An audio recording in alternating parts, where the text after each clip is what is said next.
Hello and welcome everyone and welcome to this session of the Indian Contract Act 1872। तो दोस्तों last class में हमने बीज के बारे में डिस्कस किया था, सीड। सर हम कोई एग्रीकल्चर की क्लास में थोड़ी बैठे हैं जो हम बीज के बारे में डिस्कस करेंगे, सीड के बारे में डिस्कस करेंगे, पेड़ पौधों के बारे में डिस्कस करेंगे। अरे नालायक, हमने कॉन्ट्रैक्ट एक्ट के बीज के बारे में बात करा था, कॉन्ट्रैक्ट के बीज के बारे में बात करा था कि कॉन्ट्रैक्ट कहां से अराइज होता है, वो जगह क्या है जिससे कॉन्ट्रैक्ट अराइज होता है, हमने उसकी बात करी थी। और वो कौन सी जगह है जहां से कॉन्ट्रैक्ट अराइज होता है? भाई कॉन्ट्रैक्ट अराइज होता है ऑफर से। तो ऑफर सबसे पहला बीज होता है जहां से कॉन्ट्रैक्ट नाम का ये पेड़ उगता है। और हमने 6 टाइप के ऑफर्स कल डिस्कस करे थे। 6 टाइप के ऑफर्स हमने समझे थे कौन कौन से होते हैं वो। भाई वो कौन कौन से होते हैं? इंप्लाइड ऑफर हो सकता है सर, और एक्सप्रेस ऑफर हो सकता है। इंप्लाइड मतलब जो वर्ड से कहा गया, जो वर्ड से नहीं कहा गया। एक्सप्रेस मतलब जो वर्ड से कहा गया है। सर ऑफर और इनविटेशन टू ऑफर में हमें डिस्टिंग्विश करना होता है। इनविटेशन टू ऑफर ऑफर नहीं होता, ऑफर अलग होता है, इनविटेशन टू ऑफर अलग होता है। और सर तीसरी चीज और मोस्ट इंपॉर्टेंट चीज, जनरल ऑफर होता है एक जो जनरल पब्लिक को दिया जाता है। एक स्पेसिफिक ऑफर होता है जो सिर्फ और सिर्फ कुछ चुनिंदा लोगों को दिया जाता है। तो इस तरह से ये 6 टाइप के ऑफर्स हैं जो कल हमने डिस्कस करे थे और उन सब का इंप्लीकेशन जाना था। क्योंकि दोस्तों जो 8 एसेंशियल एलिमेंट्स हैं कॉन्ट्रैक्ट बनाने के, अगर उन 8 एसेंशियल एलिमेंट्स में से कोई भी एक मिसिंग हो जाएगा तो मेरा पूरा कॉन्ट्रैक्ट ही खत्म हो जाएगा, वॉइड हो जाएगा। वो कॉन्ट्रैक्ट मेरे लिए फ्यूचर में काम का ही नहीं रहेगा। अगर वो मेरे लिए काम का ही नहीं रहा तो मैं उस कॉन्ट्रैक्ट का क्या करूंगा? मेरे को बहुत बड़ी दिक्कत हो जाएगी अगर वो कॉन्ट्रैक्ट मेरे काम का ही नहीं रहा। तो जब भी मैं कॉन्ट्रैक्ट लिखूंगा या वर्बली किसी से भी अग्री करूंगा, मैं ये इंश्योर करूंगा कि वो 8 पॉइंट्स चेकलिस्ट की तरह मैं टिक टिक टिक टिक करता जाऊं और वो 8 की 8 चीजें हर एक कॉन्ट्रैक्ट में हो, ताकि कल को कोई आदमी कॉन्ट्रैक्ट का पालन ना करके ये ना बोले अरे ये तो कॉन्ट्रैक्ट वैलिड ही नहीं था, मैं इसका पालन नहीं भी कर रहा, तो भी तुम मुझे कोर्ट में घसीट ही नहीं सकते, क्योंकि कोर्ट सीधे सीधे कह देगी ये तो कॉन्ट्रैक्ट एक वैलिड कॉन्ट्रैक्ट है ही नहीं, जो कि कायदे की भी बात है। भाई अगर तुमने कॉन्ट्रैक्ट वैलिड कॉन्ट्रैक्ट नहीं बनाया तो कोर्ट भी उसमें इंटरफेयर करने से मना कर देगी, उसमें दखलंदाजी करने से मना कर देगी। वो कहेगी नहीं अब तुम जाओ अपने घर, हम नहीं दखलंदाजी कर रहे, तुम्हारे आपस की बात है, आपस में सुलटो, हम क्यों बोलें जब तुमने हमारी बात ही नहीं मानी। हमारी बात क्या, एक्ट की बात क्या? एक्ट की बात ये कि अगर कॉन्ट्रैक्ट में एंटर होना है और अगर चाहते हो तुम्हारे पास लीगल रेमेडीज अवेलेबल हो, लॉ तुम्हारे बचाव में आए, कल को अगर तुम्हारी पार्टी ने जो जिसके साथ तुमने कॉन्ट्रैक्ट किया है उसने किसी भी तरह का घपला किया, अगर तुम चाहते हो कि वो कोर्ट में पेश हो और उसको जेल हो जाए अगर उसने कोई गड़बड़ी करी, तो तुम्हें ये इंश्योर करना पड़ेगा कि कॉन्ट्रैक्ट में सारे वैलिड एलिमेंट्स होने ही होने चाहिए। अगर एक भी मिसिंग हुआ ना, सिंगल वन कोई भी एक मिसिंग हुआ तो भी वो कॉन्ट्रैक्ट इनवैलिड डिक्लेयर हो जाएगा। और अगर वो कॉन्ट्रैक्ट इनवैलिड डिक्लेयर हो गया तो तुम उस कॉन्ट्रैक्ट को एनफोर्स नहीं कर पाओगे कभी भी। वो होना ना होना उसका एक ही बराबर होगा। फिर तो हाथ पांव ही जोड़ के काम होगा तो होगा। तुम्हें अपनी पार्टी से रिक्वेस्ट करनी पड़ेगी कि भाई तुमने पैसे लिए हैं, मेरा काम कर दो। अगर उस पार्टी ने काम करने से मना कर दिया तो तुम्हारे पास कोई भी लीगल रेमेडी नहीं होगी, तुम कोर्ट में नहीं जा सकते, तुम किसी भी तरह की पुलिस की कार्रवाई नहीं कर सकते। सो ये 8 के 8 की जो श्रृंखला थी essentials of a valid contract की, इसमें जो बीज था कल हमने वो बीज पढ़ा था। भाई आज हम उस बीज को भी, उस बीज में क्या गुणवत्ता होनी चाहिए, उस बीज में भी क्या क्या क्वालिटीज होनी चाहिए, हम वो पढ़ने जा रहे हैं। जी हाँ, जब तक बीज अच्छी क्वालिटी का नहीं होगा, जब तक बीज में न्यूट्रिशन नहीं होगा, जब तक बीज में कोई कीड़ा वीड़ा ना लगा हो, हमें इंश्योर करना है बीज में कोई कीड़ा ना लगा हो, बीज खराब ना हो, बीज गले हुए ना हो, क्योंकि गले हुए बीज अगर आप बोगे तो भाई ढंग का पेड़ निकल ही नहीं सकता। तो इस बीज में भी क्या क्या एसेंशियल एलिमेंट्स होने चाहिए, आज हम वो पढ़ने जा रहे हैं। तो जी हां, कॉन्ट्रैक्ट का एसेंशियल एलिमेंट ऑफर, और ऑफर का भी क्या एसेंशियल एलिमेंट्स होने चाहिए, ऑफर करते हुए भी क्या क्या चीजों की सावधानी रखनी है, आज हम वो पढ़ने जा रहे हैं। दूसरी चीज जो आज हम पढ़ेंगे वो है भाई जब इस ऑफर को एक्सेप्ट किया जाएगा, मतलब जब इस ऑफर को जमीन में गाड़ा जाएगा। तो एक तो है ऑफर, ऑफर मतलब आपने ये सीड पहचान लिया कि मुझे ये सीड को बोना है। जब आप एक्चुअली सीड को बोगे ना मिट्टी के अंदर, तो ये है वो एक्सेप्ट करना जब आप इस बीज को एक्सेप्ट करोगे कि हाँ इससे मुझे पेड़ बनाना है, तो दूसरी जो इंपॉर्टेंट स्टेप आता है कॉन्ट्रैक्ट बनाते हुए वो है एक्सेप्ट करना। तो आज हम दो चीज़ों के एसेंशियल एलिमेंट्स पढ़ेंगे। एक तो हम ऑफर के एसेंशियल एलिमेंट्स पढ़ेंगे कि भाई ऑफर के अंदर क्या क्या गुण होने चाहिए, क्या क्या गुणवत्ता होनी चाहिए, और वो ज़मीन जिसमें ये बोया जा रहा है, नेक्स्ट स्टेप जो हमें ये बोना है, वो ज़मीन की क्या क्या कैरेक्टरिस्टिक्स होने चाहिए, उसमें किस तरह के इंग्रेडिएंट डले होने चाहिए। भाई खाद भी तो चाहिए होती है ना, बीज अपने आप तो नहीं उग सकता, बीज को पानी चाहिए, खाद चाहिए। तो वो सारी चीज़ें क्या हैं जो ये बीज सफल होगा। ये बीज को अगर एक्सेप्टेंस नहीं मिली ना तो ये सफल नहीं होगा। भाई तुम बीज को ज़मीन में बो के छोड़ दो, ना उसे पानी दो ना उसे खाद दो, धूप में वो गर्म होता रहे बस, तो क्या वो पनप पाएगा? नहीं पनप पाएगा। तो ऑफर नाम का बीज अगर तुम पनपाना चाहते हो और इसमें से पेड़ निकालना चाहते हो तो भाई उसको एक्सेप्ट करना बहुत ज़्यादा ज़रूरी होगा। और एक्सेप्ट भी करने का एक टिपिकल तरीका होता है, एक टिपिकल ढंग होता है। जैसा कि आप सबको पता है, जो राइस की खेती होती है उसमें बहुत ज़्यादा पानी की ज़रूरत होती है, जबकि चावल की जबकि गेहूं की जब खेती करते हो, वीट की जब खेती करते हो, पानी कम चाहिए। तो डिपेंडिंग अपॉन आपका बीज किस चीज़ का है, नेचुरल सी बात है आपको उसके आसपास की जो उर्वरक शक्ति चाहिए, जो मिट्टी चाहिए, जो पानी चाहिए, जो धूप चाहिए, जो एनवायरनमेंट चाहिए, अलग अलग होता है। तो हम दो चीजें आज की क्लास में डिस्कस करने वाले हैं। एक तो बीज की गुणवत्ता क्या होनी चाहिए, बीज किस तरह से क्वालिटी बीज की मेंटेन हो, और दूसरी चीज जो हम डिस्कस करने वाले हैं वो बीज जब पनपेगा, जब वो बीज बोया जाएगा तो उसके अंदर किस किस तरह के एलिमेंट्स होने चाहिए, उस मिट्टी की क्या खासियत होनी चाहिए जिसमें यह बीज बोया जाएगा। सर लिटरली ऐसा लग रहा है आप किसान हो, सूट बूट पहन के तो आए हो, लेकिन आप एक्चुअली लग रहे हो किसान हो, किसी खेत वेत से उठ के आए हो और हमें सीधा आके पढ़ाना शुरू कर दिया। भाई एक टीचर जो होता है ना, टीचर वो मल्टी फेसेटेड रूप धारण करता है। वो सिर्फ एक टीचर नहीं होता, वो किसी पॉइंट पे किसान बन जाता है, किसी पॉइंट पे बिजनेसमैन बन जाता है, किसी पॉइंट पे कंसल्टेंट बन जाता है, किसी पॉइंट पे प्रेमिका या प्रेमी बन जाता है। तो उसे अलग अलग रूप धारण करने पड़ते हैं। बहरूपिया होता है एक टीचर। क्या फिलॉसफी है सर, वाह सर मजा आ गया सर, पढ़ना शुरू करें। ओके भाई, तो ऑफर चार तरह का हो सकता है। एक्सप्रेस ऑफर भी हो सकता है, इंप्लाइड ऑफर भी हो सकता है, जनरल ऑफर भी हो सकता है, और स्पेसिफिक ऑफर भी हो सकता है। ध्यान देने वाली बात यह, it can not be a invitation to offer. Invitation to offer भाई नहीं हो सकता। Invitation to offer is not an offer. कल की क्लास में हमने समझा था, एक लड़का बहुत पसंद करता है किसी लड़की को, सीधे सीधे जाएगा, बोल देगा हाँ आई like you, will you be my Valentine. एक लड़की बहुत पसंद करती है एक लड़के को, वो सीधे सीधे जाके नहीं बोलेगी, वो क्या कहेगी, उस लड़के को जाके हिंट्स पास ऑन करेगी कि ताकि सामने से लड़का उसे प्रपोज करे। तो इन हिंट्स को क्या कहा जाता है? इन हिंट्स को कहा जाता है invitation to offer, which is actually not an offer. Offer तब होगा जब इस इन्विटेशन टू ऑफर को देखकर दूसरा पार्टी ऑफर करे, तब राइट किसके पास होगा, रिजेक्शन का या एक्सेप्टेंस का। जिसको ऑफर किया गया उसके पास राइट होगा, जबकि भड़काया किसने था ऑफर देने के लिए, उसी पार्टी ने भड़काया था। लेकिन अल्टीमेटली जो राइट होगा एक्सेप्टेंस या रिजेक्शन का, वो किस पार्टी का होगा, उसी पार्टी का होगा। मैंने आपको सिंपल सा एग्जांपल दिया था, आपने बहुत बड़ा एडवर्टाइजमेंट पढ़ा, अखबार के फ्रंट पेज पे एडवर्टाइजमेंट था about grand car, a very royal car, जो कि स्पेशली सिग्नेचर कार है और वंस इन डेकेड ये वाली कार बनती है और ज़्यादा लोगों के पास नहीं होती। एक बहुत बड़ा आपने एडवर्टाइजमेंट पढ़ा कि भाई ये कार है, 2 करोड़ रुपए की कार है, और जिसको इसे खरीदना है वो प्लीज़ हमारे पास आके हमसे संपर्क कर सकता है। दुकान का नंबर दिया हुआ, आप दुकान पे भागे भागे गए, आपने दुकान पे कहा मुझे ये गाड़ी चाहिए, दुकानदार ने कह दिया ये तो बिक गई। आपने कहा अरे तुमने तो ऑफर दिया था अखबार के थ्रू, अब ऑफर को अपने रिकॉग्नाइज करो, अपने ऑफर को एक्सेप्ट करो ना। दुकानदार कहेगा, हाथ खड़े कर देगा, दुकानदार कहेगा अरे बिक गई तो बिक गई, हम क्या करें। तो आप बोलोगे ऑफर क्यों करा था, तो दुकानदार कहेगा ऑफर नहीं करा था, वो तो इनविटेशन टू ऑफर था। ऑफर तो तुम करने अब आए हो जिसे हम रिजेक्ट कर रहे हैं, हम नहीं एक्सेप्ट कर रहे हैं ऑफर।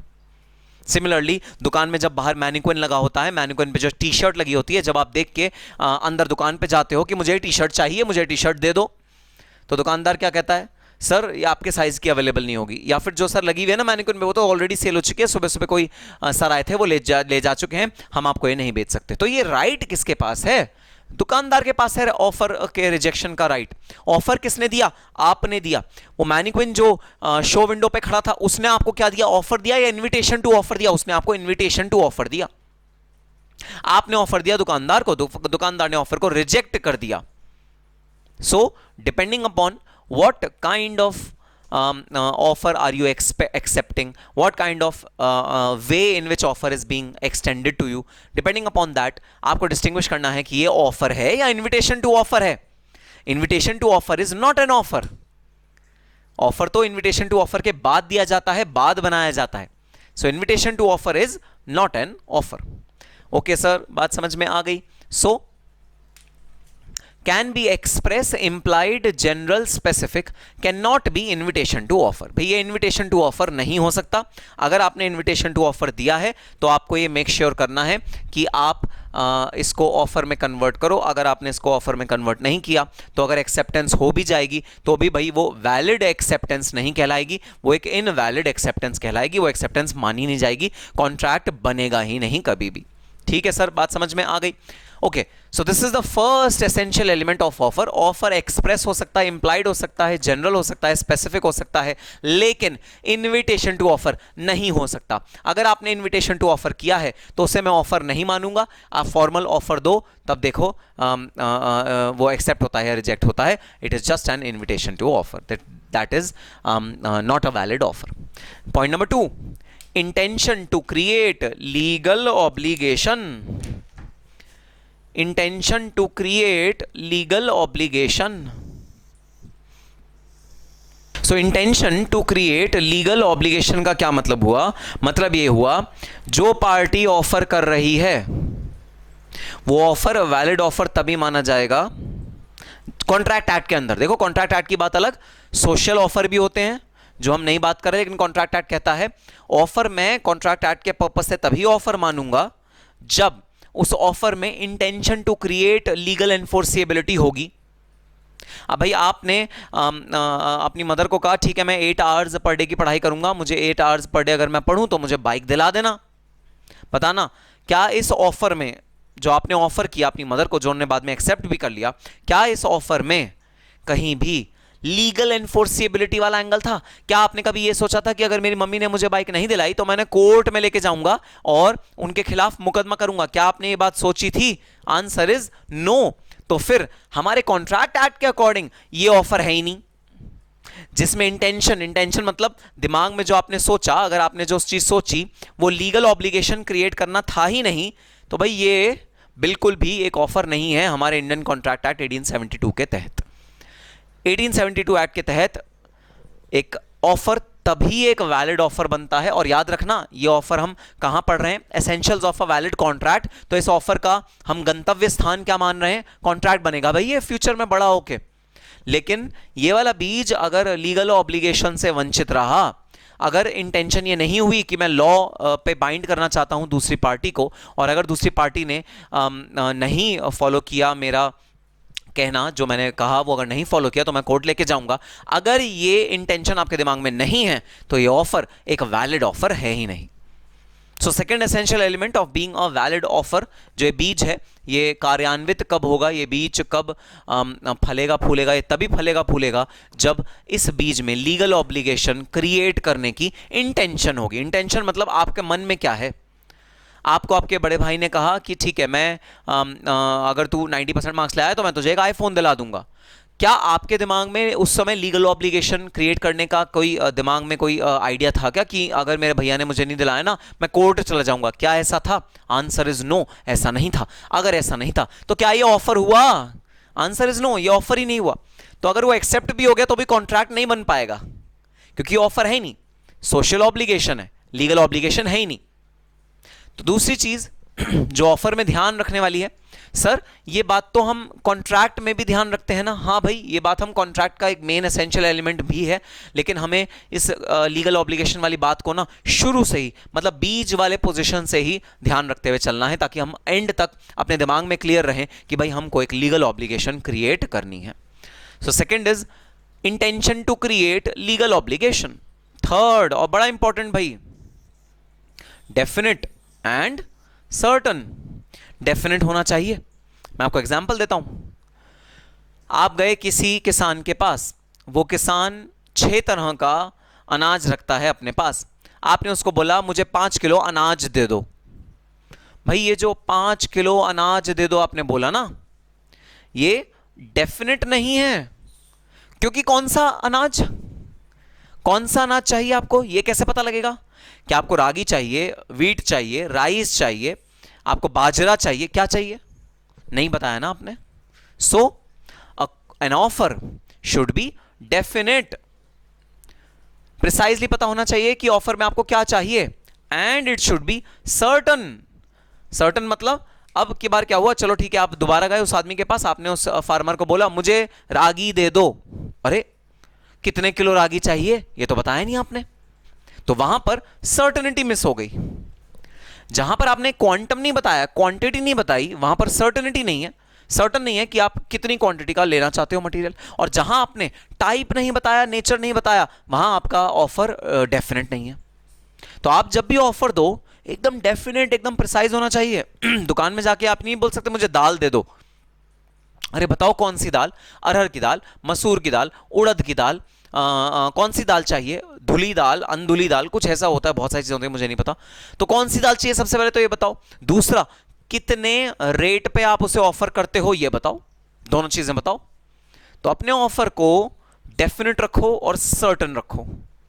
हाँ नेचुरली आप रेट कई बार नहीं पूछते, आप कई बार दुकानदार से पूछते हो इसका रेट क्या है, और तब आप जाके दुकानदार को बोलते हो ठीक है 80 रुपए की तुम 1 किलो अरहर की दाल पैक कर दो। सो आपको ध्यान देना है कि आपका ऑफर डेफिनेट और सर्टन दोनों होना चाहिए। It should be definite, it should not B infinite, मतलब मुझे 5 किलो गेहूं अनाज चाहिए, इट इज इनडेफिनेट। इनडेफिनेट मतलब 5 किलो आपको वो गेहूं भी दे सकता है, राइस भी दे सकता है, वीट भी दे सकता है, सारे भी दे सकता है, 5 सारे ले जाओ, ऐसा भी हो सकता है, इनडेफिनेट है। और सर्टन, सर्टनिटी भी उसमें होनी चाहिए, मतलब एग्जैक्ट अमाउंट बताओ आपको कितना केजी अनाज चाहिए या कितना केजी वीट चाहिए, कितना केजी राइस चाहिए, आप ये एग्जैक्ट टर्म्स में बताओ। So it should be definite and certain. Fourth, it should be communicated. अब कम्युनिकेटेड भी वर्बल या नॉन वर्बल, भाई दोनों तरीके से हो सकता है, क्योंकि अगर वो इंप्लाइड ऑफर है तो वो नॉन वर्बल तरीके से कम्युनिकेट होगा, अगर वो एक्सप्रेस ऑफर है तो वो वर्बल तरीके से कम्युनिकेट होगा। तो आपको दोनों तरीके से, चाहे वो वर्बल कम्युनिकेशन हो चाहे नॉन वर्बल कम्युनिकेशन हो, आपको कम्युनिकेट जरूर करना है, आपको बताना जरूरी है कि ये ऑफर था। जब तक बायर को पता नहीं लगेगा कि ऑफर है या अवेलेबल, तब तक वो खरीदेगा कैसे चीज, तब तक वो एक्सेप्ट कैसे करेगा आपका ऑफर। तो ऑफर को कम्युनिकेट करना बहुत ज्यादा जरूरी है। ऑफर को अगर आपने कम्युनिकेट नहीं किया तो हम मानेंगे ऑफर आपने कभी किया ही नहीं। मैं आपको एग्जांपल देता हूं, एक्स ने वाई को चिट्ठी लिखी, उसमें एक्स ने क्या लिखा, सुनो वाई, मैं तुम्हें 2 किलो मसूर की दाल 80 रुपए पर केजी के हिसाब से देने का ऑफर करता हूं। एक्स ने वाई को चिट्ठी लिखी। दोस्तों जो चिट्ठी थी ये रास्ते में खो गई, ये रास्ते में वाई को मिली नहीं, तो वाई को पता ही नहीं कि ये ऑफर अवेलेबल है। अब हुआ ये, एक्स ने बातों बातों में ये वाली बात का जिक्र किया जेड को, कि जेड मैंने वाई को ऑफर किया था 2 किलो मसूर की दाल खरीदने के लिए 80 रुपए पर केजी के हिसाब से मैं दे रहा था। वाई का कोई जवाब ही नहीं आया, तो जेड ने ये बात जाके वाई को बता दी। जेड ने ये बात जाके वाई को बता दी, अरे एक्स ने तो तुम्हें ऑफर किया हुआ है। वाई ने क्या करा, वाई ने फटाफट चिट्ठी लिखी, चिट्ठी में लिखा कि dear mister X, I accept your offer. बताओ क्या ये वैलिड एक्सेप्टेंस हुआ या इनवैलिड एक्सेप्टेंस हुआ? सर इनवैलिड एक्सेप्टेंस हुआ। क्यों? अरे जब ऑफर ही नहीं पहुंचा मिस्टर वाई के पास तो हम कहेंगे ऑफर हुआ ही नहीं। जब ऑफर कम्युनिकेट ही नहीं हुआ तो ऑफर हुआ ही नहीं। जब ऑफर हुआ ही नहीं तो एक्सेप्टेंस कैसे हो सकती है? अरे कम्युनिकेट भी तो करना चाहिए था ना ऑफर को। तो essential element of a offer is that it should be communicated. मतलब आपको अपना एक्सप्रेशन करना पड़ेगा, आपको एक्सप्रेस करना पड़ेगा। आपको या तो अपने बॉडी लैंग्वेज से, अपने कंडक्ट से एक्सप्रेस करो या नॉन वर्बल कम्युनिकेशन करो, जैसे भी आपकी मर्जी आ रही है वैसे एक्सप्रेस करो, लेकिन कोई ना कोई तरीका करके आपको ऑफर को अपने दूसरी पार्टी को बताना जरूरी है। ऐसा नहीं हो सकता कि दूसरी पार्टी को कहीं और से पता लग गया कि ऐसा ऑफर आपको किया गया है और उसने कहीं और से बात पता करके आपको एक्सेप्ट कर लिया। ऐसा नहीं हो सकता। लेकिन अगर ऑफर एक जनरल ऑफर है जो जनरल पब्लिक के लिए है, तो भाई ऐसा हो सकता है कि किसी और से ऑफर का पता लगे और जो पर्सन है जो एक्सेप्ट करने वाला हो वो उसे एक्सेप्ट कर ले। फॉर एग्जाम्पल, लॉटरी बेचने वाले जनरल पब्लिक को बोलते हैं जिसकी लॉटरी लग गई उसे 1 करोड़ रुपए मिल जाएगा। ये एक जनरल ऑफर है, जिसकी भी लॉटरी लगी उसको ऑफर मिल जाएगा। ये स्पेसिफिक ऑफर नहीं है दोस्तों। इस केस में ऐसा जरूरी नहीं है कि जो बंदा ऑफर कर रहा है वो ही हर एक आदमी के पास जाए और बोले कि हाँ ये ऑफर चल रहा है, जनरल ऑफर चल रहा है, जनरल ऑफर चल रहा है। अगर दो लोगों ने आपस में बात करी और उन दोनों को एक दूसरे से ऑफर का पता लग गया, वैलिड ऑफर माना जाएगा। So in case of general offers, communication is not to be done to each and every person who is the intended offeree, but in case of specific offer, communication is to be done for each and every, to each and every offeree। सबको बताना पड़ेगा कि हाँ ये offer चल रहा है, हाँ ये ऑफर चल रहा है, तुम अवेल कर सकते हो, तुम अवेल कर सकते हो, आपको ये सबको बताना पड़ेगा। सो ऑफर मस्ट बी कम्युनिकेटेड। आप कम्युनिकेट करो ऑफर को, बताओ आप कि ऑफर चल रहा है, तभी जाके नेक्स्ट स्टेज सक्सेसफुल होगा जो कि है acceptance. Next, communication of special terms. अब ये बड़ा इंपॉर्टेंट है भाई, ये बहुत ज्यादा इंपॉर्टेंट है, बहुत ज्यादा इंपॉर्टेंट। देखना क्या है, आप टेलीविजन में कोई भी एडवर्टाइजमेंट देख लो, आप म्यूचुअल फंड का एडवर्टाइजमेंट देखो, आप इंश्योरेंस कंपनी का एडवर्टाइजमेंट देखो, आप किसी एफएमसीजी गुड का एडवर्टाइजमेंट देखो, आप कोई ऑफर चल रहा है इलेक्ट्रॉनिक प्रोडक्ट्स पे उसका ऑफर देखो, आप किसी भी तरह का ऑफर देखो, इनविटेशन टू ऑफर भी देखोगे तो भी आपको कॉमन बात मिलेगी कि भाई अगर कुछ स्पेशल टर्म्स एंड कंडीशंस हैं जिसके परसुएंट ऑफर दिया गया है, उसको अलग से मेंशन करा जाएगा बोल्ड एंड इटैलिक्स में। तो हर ऑफर में अगर कुछ स्पेशल टर्म्स एंड कंडीशंस हुए कि ये ऑफर तभी अवेलेबल है जब ये वाली फॉलोइंग कंडीशन सेटिस्फाई हुई, अगर इस तरह की बात है आपके ऑफर में, तो वो आपको एक्सप्रेसली स्टेट करनी पड़ेंगी, उनका अलग से कम्युनिकेट करना पड़ेगा। देखो, दो तरह की टर्म्स एंड कंडीशंस होती हैं, दो तरह की टर्म्स एंड कंडीशन। एक generic terms and condition. Generic terms and condition मतलब जो जनरल बातें बोल रही हैं। जैसे जनरल बातें क्या होती हैं सर? जनरल बातें होती हैं कि दोनों पार्टीज के पास राइट है फ्यूचर में कॉन्ट्रैक्ट को रिस्काइंड कर देने का। भाई जैसे अगर मैं मान लो बात करता हूँ रेंट, मैं रेंट पे कोई कमरा ले रहा हूँ, अपना ऑफिस बना रहा हूँ, तो उसके अंदर दो तरह के क्लॉजेज होंगे। एक हो गए जनरल क्लॉजेज। जनरल क्लॉजेज मतलब रेंट का फ्लैट का मेंटेनेंस आप बियर करोगे, इलेक्ट्रिसिटी वाटर ये चार्जेज होंगे वो आप बियर करोगे, कोई भी तरह का फेस्टिवल होगा उसमें किसी भी तरह का खर्चा होगा आप बियर करोगे। और भी बहुत सारे जेनरिक क्लॉजेज होते हैं। एक जनरल क्लॉज होता है अगर मान लो खुदा ना खास्ता किसी भी तरह की आपातकालीन स्थिति आ गई तो हम म्यूचुअली डिसाइड करेंगे कि रेंट कितने दिनों का लगना चाहिए, कितने दिनों का नहीं लगना चाहिए। संडे का रेंट हम नहीं लगाएंगे, रेंट आप 10वीं तारीख को हमें पे कर दोगे, अगर आपने 10वीं तारीख को नहीं पे किया तो हमसे ब्याज लेंगे। तो इस तरह के बहुत सारे जनरल क्लॉजेज होते हैं जो किसी भी अग्रीमेंट में होते हैं या किसी भी ऑफर में होते हैं। ठीक है, अब दोस्तों एक दूसरी चीज होती है जो कि है स्पेसिफिक ऑफर, स्पेसिफिक कंडीशंस। मैं आपको स्पेसिफिक कंडीशन का एक एग्जांपल देता हूं। ठीक है, आप फोन लेने गए, फोन पे ना कैशबैक का ऑफर चल रहा है कि अगर आप मान लो 36,000 रुपए का फोन लोगे तो 3600 रुपए कैशबैक हो जाएगा। आप खुश, अरे वाह कैशबैक है अवेलेबल। आप फटाफट गए, आपने कैश दिया और 36,000 माइनस 3600 करके कैश दे दिया दुकानदार को। अब दुकानदार क्या कह रहा है? दुकानदार कह रहा है सर ऑफर है कैशबैक का, वो कैशबैक का ऑफर कैश में अवेलेबल नहीं है, वो सिर्फ बैंक में अवेलेबल है। अगर आप बैंक से पेमेंट करते हो, क्रेडिट कार्ड से पेमेंट करते हो तो ही कैशबैक का ऑफर अवेलेबल है। आपको गए हैं चीटिंग, आपने बोला कैश बैक, आपने बैंक बैक थोड़ी बोला, आपने बोला कैश बैक। तो मैं कैश में भी ऑफर अगर आपको करूंगा, पेमेंट करूंगा तो भी आपको मुझे बैक करनी चाहिए, कैश बैक। तो आदमी पता है आपको क्या कहेगा? सर कैश बैक के आगे ना एक स्टार लगाए, जरा उस स्टार पे जाइए और पढ़िए कि cash back is available only on credit card swipes and credit card purchases, that's it.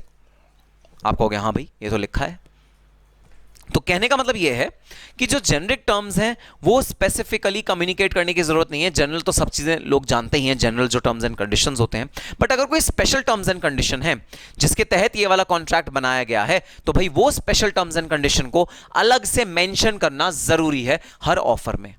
अगर आपने स्पेशल टर्म्स एंड कंडीशन को मेंशन नहीं किया, अगर स्पेशल टर्म्स एंड कंडीशन को अलग से कम्युनिकेट नहीं किया, हम मानेंगे आपने ऑफर वैलिडली दिया ही नहीं दूसरी पार्टी को। तो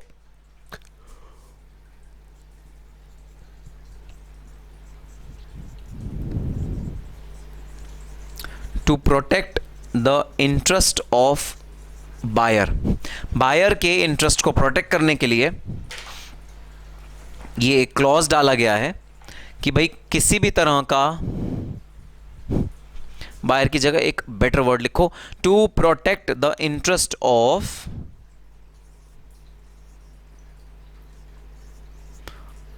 offeree, to protect the interest of offeree. तो जिसको ऑफर हो रहा है उसके इंटरेस्ट को प्रोटेक्ट करने के लिए हम लोगों ने ये एक एसेंशियल एलिमेंट डाला है ऑफर का। वो एसेंशियल एलिमेंट क्या है भाई? एसेंशियल एलिमेंट ये है कि पहले से बता दो कोई स्पेशल टर्म है, तो कोई खास इस वाले प्रोडक्ट के यूसेज में कोई खास बात है, कोई परचेज या सेल में खास बात है, तो पहले से बता दो। So special term must be communicated. Next, aim should be to achieve consent. ये बहुत इंपॉर्टेंट पॉइंट है और बड़े ध्यान से समझने वाला पॉइंट है भाई। जो एम है ना ऑफर करने का, वो एम क्या होना चाहिए? वो एम ये होना चाहिए कि मैं दूसरी पार्टी की हामी चाहता हूं कि वो हां भरे, मैं ये चाहता हूं। अब मैं आपको देता हूं एक एग्जांपल। भाई मेरे दादाजी के पास कुछ पीतल का सामान था बड़ा पुराना, जो वो अपने पुश्तैनी घर से लेके आए थे। पीतल का सामान था, तो हम लोग शिफ्ट हुए थे, दादाजी शिफ्ट हुए थे और वो पुराने वाले घर से नए वाले घर में कुछ पीतल का पुराना सामान लेके आए थे, जिससे वो बड़े अटैच थे। उनकी फीलिंग्स बहुत ज़्यादा अटैच थी।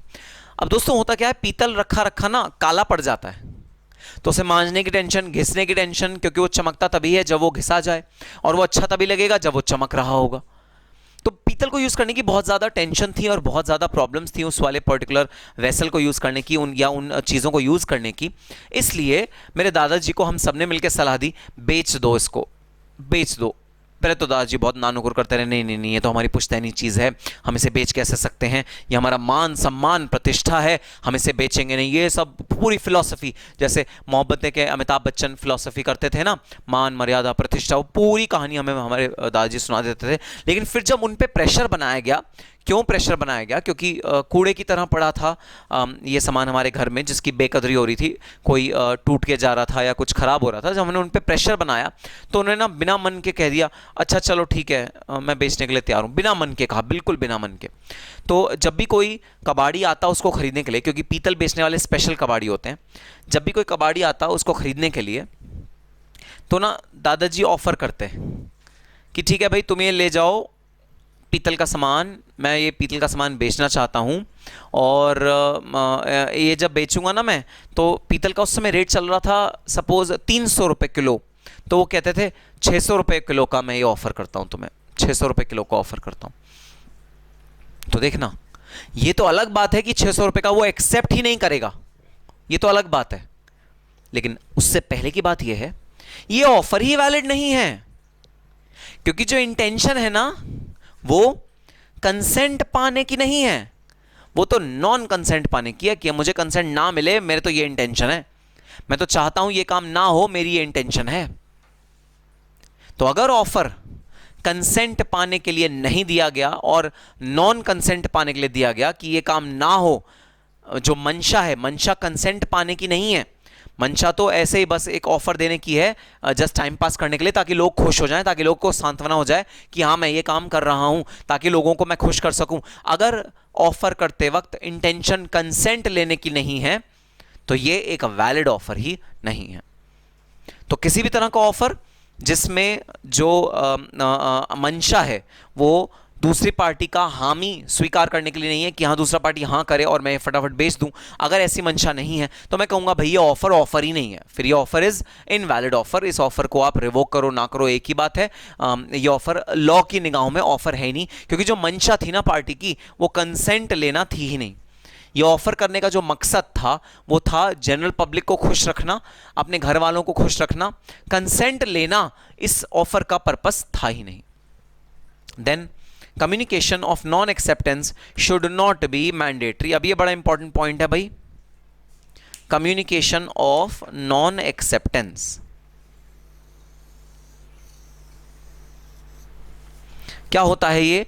Communication of non acceptance should not be mandatory. Mandatory नहीं होना चाहिए नॉन एक्सेप्टेंस का कम्युनिकेशन।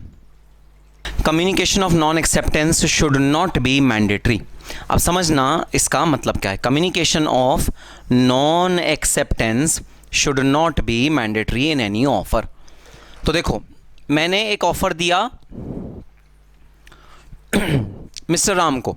मैंने मिस्टर राम को बोला, सुनो मिस्टर राम, मैं तुम्हें ऑफर देता हूं कि मैं तुमको अपना मोबाइल फ़ोन भेज दूंगा 20,000 रुपीज़ में। मिस्टर राम ने कोई जवाब नहीं दिया।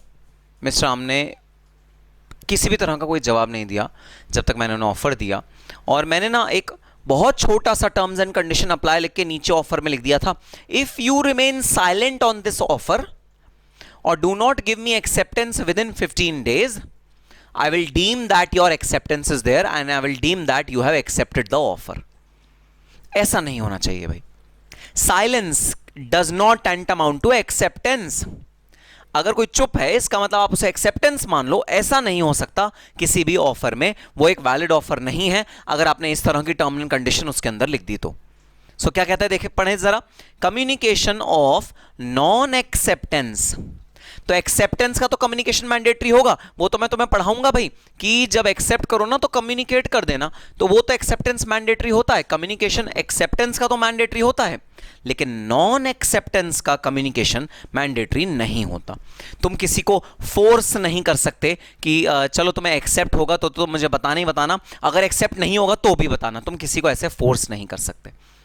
So communication of non acceptance should not be mandatory. ये मैंडेटरी नहीं होना चाहिए भाई।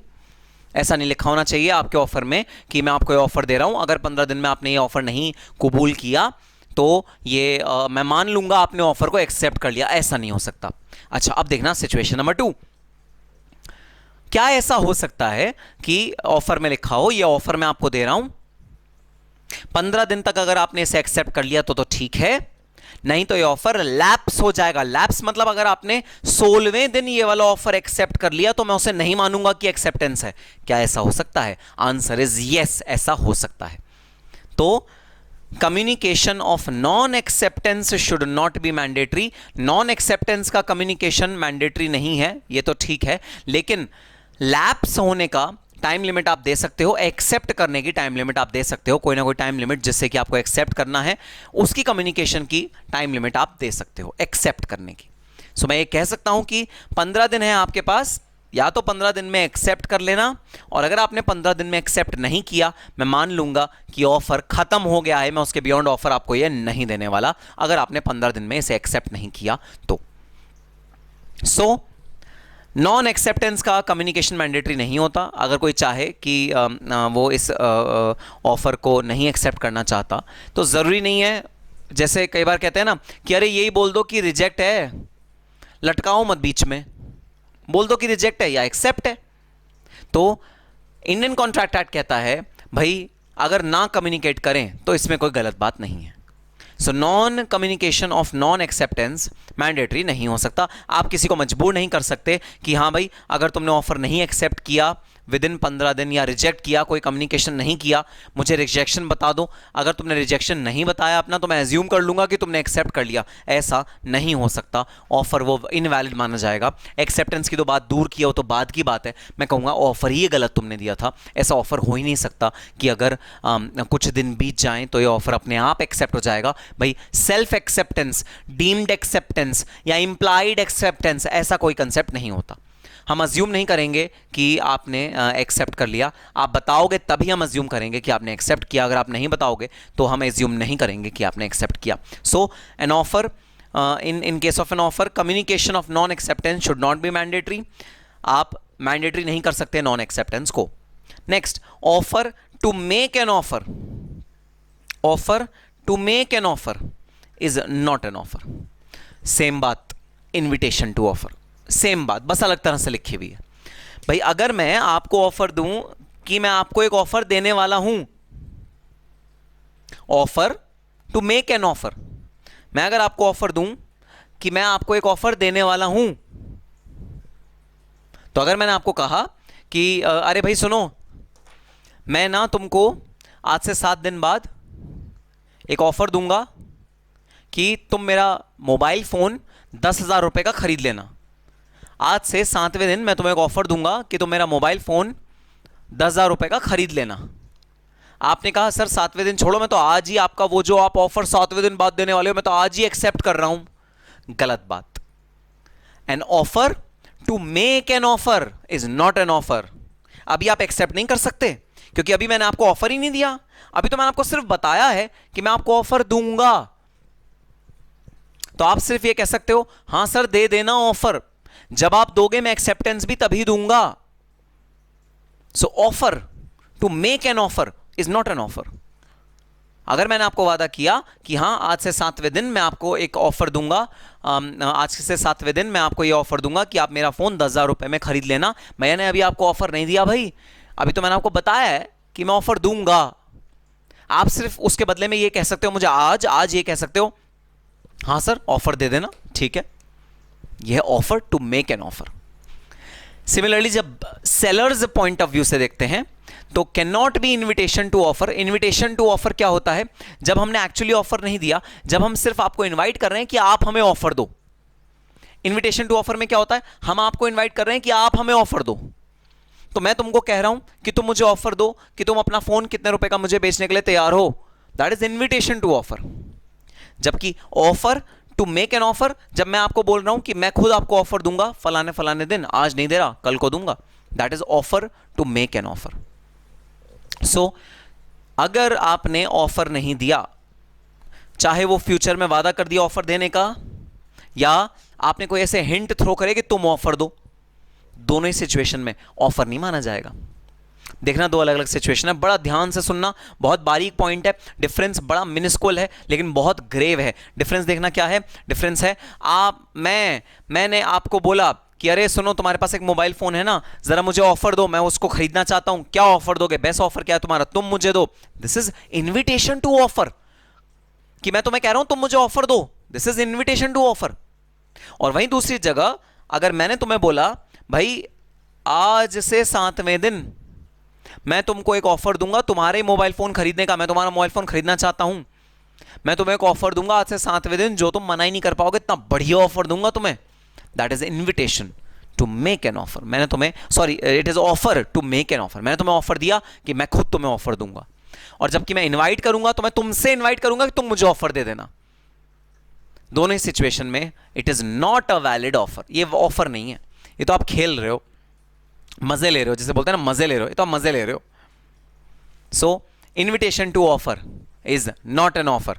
अगर मैंने आपको बोला तो मुझे ऑफर दो अपने फोन को बेचने का, 20,000 रुपए का दाम रखना, this is not an offer, this is an invitation to offer.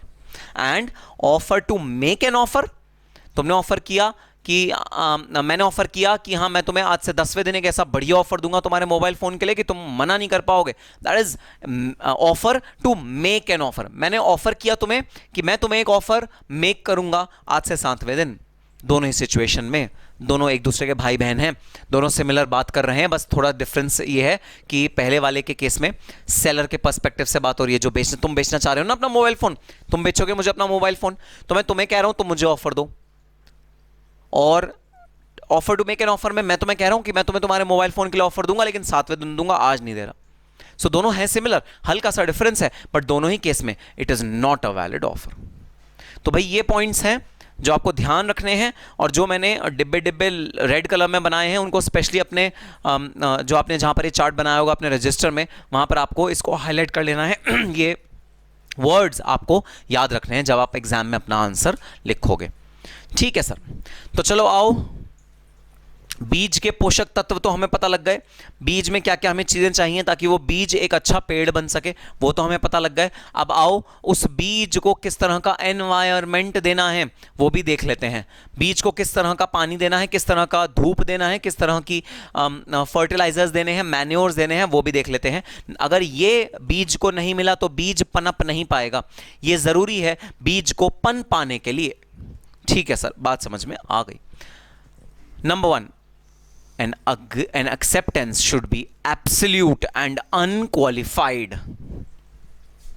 Absolute word का मतलब लिखना 100%, absolute one का मतलब है 100%, unqualified word का मतलब है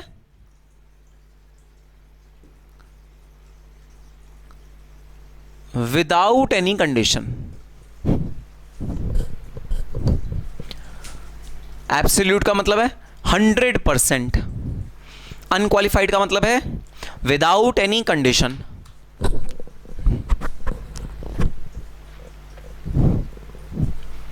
डिफरेंस समझना, दोनों में बहुत बड़ा डिफरेंस है एब्सोल्यूट और अनक्वालिफाइड में।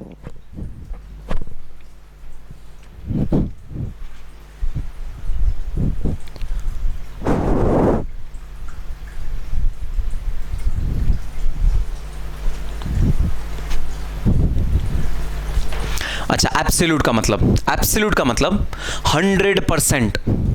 100% का एक और मतलब हो सकता है कंप्लीट। तो भाई जो ऑफर दिया ना वो 100% एक्सेप्ट करना, नहीं तो मत करना। मैं आपको एक एग्जांपल देता हूं on a lighter note.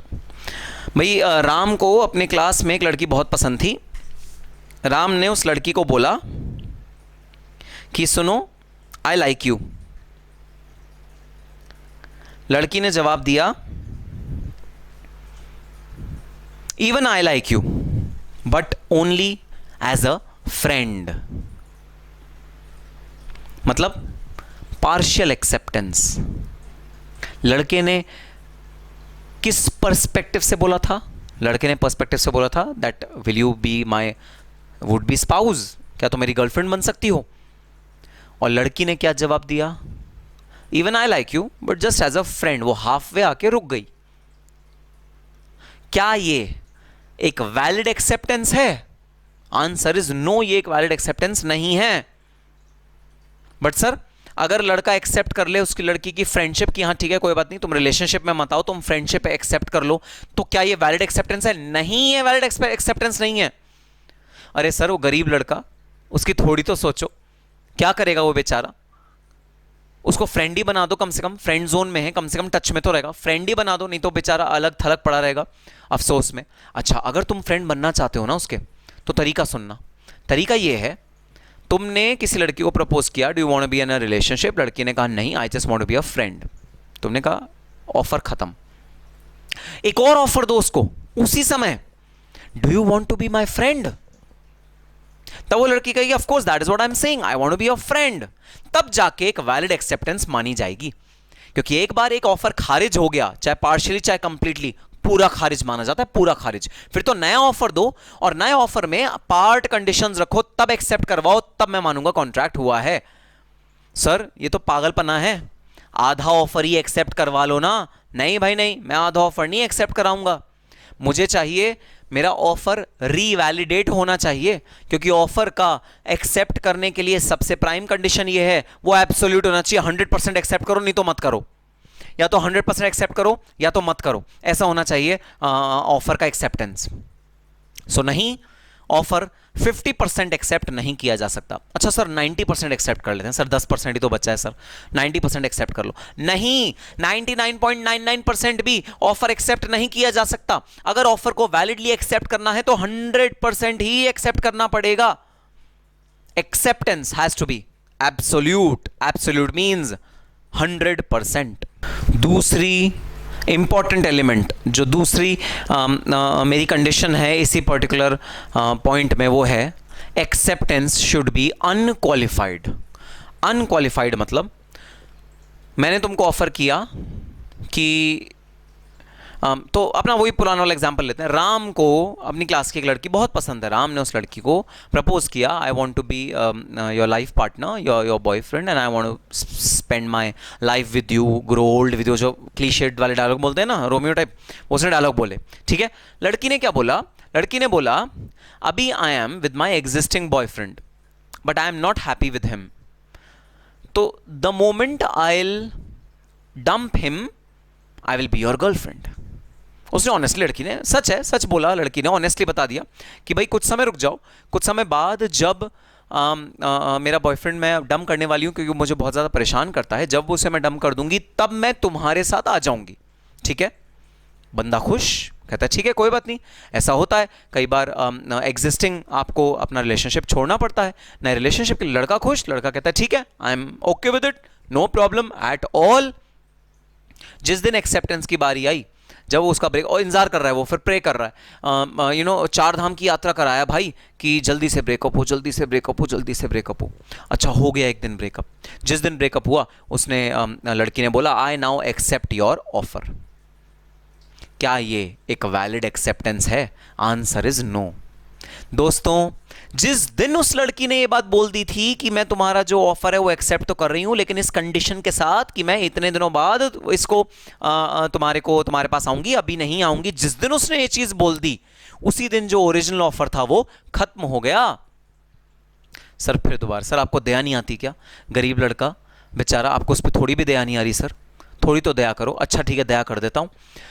Original offer खत्म हो गया था उस लड़के का जब लड़की ने बोला कि इस कंडीशन के साथ मैं उसे एक्सेप्ट करूंगी। खत्म हो गया था ओरिजिनल ऑफर। उसने प्रार्थना करी भगवान से, हे भगवान ब्रेकअप हो जाए, ब्रेकअप ब्रेकअप ब्रेकअप, दिन रात ब्रेकअप की वो इच्छा करता था, भगवान से प्रार्थना करता था। जिस दिन ब्रेकअप हुआ ना, उस दिन लड़के को दोबारा जाना पड़ेगा, एक न्यू ऑफर देना पड़ेगा लड़की को, और वो न्यू ऑफर जब एक्सेप्ट होगा तो एक वैलिड एक्सेप्टेंस मानी जाएगी, क्योंकि ओरिजिनल ऑफर तो खत्म हो गया। ओरिजिनल ऑफर क्यों खत्म हुआ? The moment you put a condition on a particular acceptance, offer is invalid, खत्म हो जाता है वो ऑफर। ऑफर इनवैलिड हो गया था उसी दिन जिस दिन उन्होंने लड़की ने कोई कंडीशन डाली।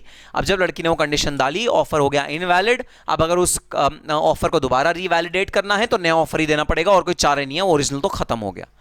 सो acceptance should be absolute. Absolute word का मतलब लिखो वर्ड का 100% या कंप्लीट, और अनक्वालिफाइड वर्ड का मतलब लिखो विदाउट एनी कंडीशन। सो आपकी जो एक्सेप्टेंस होनी चाहिए, आप जब ऑफर को एक्सेप्ट कर रहे हो तो कोई इफ एंड बट नहीं होना चाहिए। No ifs no buts, only जट। सुना है ना डायलॉग? बस वो ही बात है, no if no but. Accept जो करो वो 100% करो, प्योर फुल्ली एक्सेप्ट करो, कोई कंडीशन मत लगाओ, तो ही वो एक्सेप्टेंस वैलिड माना जाएगा। अगर तुम्हें कुछ कंडीशन में फेरबदल करनी है तो री ऑफर मंगाओ। ऑफर जिसने ऑफर किया था उसको बोलो, भाई तू एक और ऑफर दे दे मुझे, उस ऑफर में तू ये वाली कंडीशन हटा दे, तब मैं एक्सेप्ट कर लूंगा, वैलिड माना जाएगा। लेकिन अगर तुमने कंडीशन को एक्सेप्ट किया कंडीशन लगा के, मतलब ऑफर को एक्सेप्ट किया कंडीशन लगा के, या ऑफर को आधा एक्सेप्ट किया या ऑफर को पौना एक्सेप्ट किया, तो वो एक्सेप्टेंस नहीं मानी जाएगी, वो एक इनवैलिड ऑफर माना जाएगा। सो the acceptance must be absolute, which means it should be 100%, and it should be unqualified, which means it should be without any condition. That is a valid acceptance. ठीक है sir, बात समझ में आई? और again दूसरी बात, must be communicated. कम्युनिकेट करो अपना एक्सेप्टेंस। भाई मैंने आपको कहा कि अच्छा सुनो ज़रा, मैं ना तुम्हें अपना आईफोन बेच रहा हूँ। तुमने कहा सर इस आईफोन की कीमत क्या है? मैंने कहा देखो बाजार में तो ये 40,000 का है, लेकिन क्योंकि तुम्हारे स्टूडेंट हो, अच्छे स्टूडेंट हो, बहुत तुमने अच्छे मार्क्स लाए हो 12th क्लास में, CMA फाउंडेशन में भी आई होप तुम अच्छे मार्क्स लाओगे, तो मैं ऐसा है जो 40,000 का आईफोन है ना, वो मैं तुम्हें 10,000 में दे रहा हूँ। तुम खुश? अरे वाह, सर ने 40,000 का ना आईफोन मुझे 10,000 में दे दिया। अब तुम लग गए 10,000 रुपीज़ इकट्ठा करने में। वो इकट्ठा करते करते करते तुम्हें लग गए 2 महीने में मैंने आईफोन किसी और को बेच दिया। तो तुम मेरे पास आए, तुमने मेरे को कहा सर आईफोन दे दीजिए, 10,000 रुपये लीजिए। 1 महीने बाद तुम आए तो मैंने तुम्हें कहा अरे तुमने ऑफर को एक्सेप्ट ही नहीं किया था। अगर तुम मेरे को ऑफर को एक्सेप्ट करते तो मुझे पता लगता कि ये ऑफर तुमने एक्सेप्ट किया है, और मैं फिर तुम्हारे लिए फोन बचा के रखता, मैं किसी और को नहीं देता। मैं तो किसी और को भी 10,000 रुपये का दिया, मैं तुम्हें देता, तुम मेरे स्टूडेंट हो। मैंने किसी और स्टूडेंट को दिया है, मैं तुम्हें दे देता।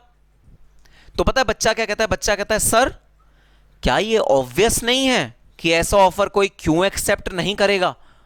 ये तो गोल्डन अपॉर्चुनिटी होती है, ये तो ऑब्वियस था सर कि मैं ये ऑफर एक्सेप्ट कर ही रहा हूं, ये तो ऑब्वियस था। बस यहां के मात खा गए। इंडियन कॉन्ट्रैक्ट एक्ट कहता है ऑब्वियस कुछ भी नहीं होता। अगर तुम्हें 1 रुपए में भी कोई चीज 1 करोड़ रुपए वाली मिल रही है, एक्सेप्टेंस दो, एक्सेप्टेंस कम्युनिकेट करो। There is nothing called obvious in this world of law. Law में ऑब्वियस कुछ भी नहीं होता। लॉ में हर चीज ब्लैक एंड व्हाइट में आनी चाहिए, लॉ में हर चीज बोली जानी चाहिए क्लियरली और लिखित में होनी चाहिए क्लियरली। लॉ में ऑब्वियस कुछ भी नहीं होता।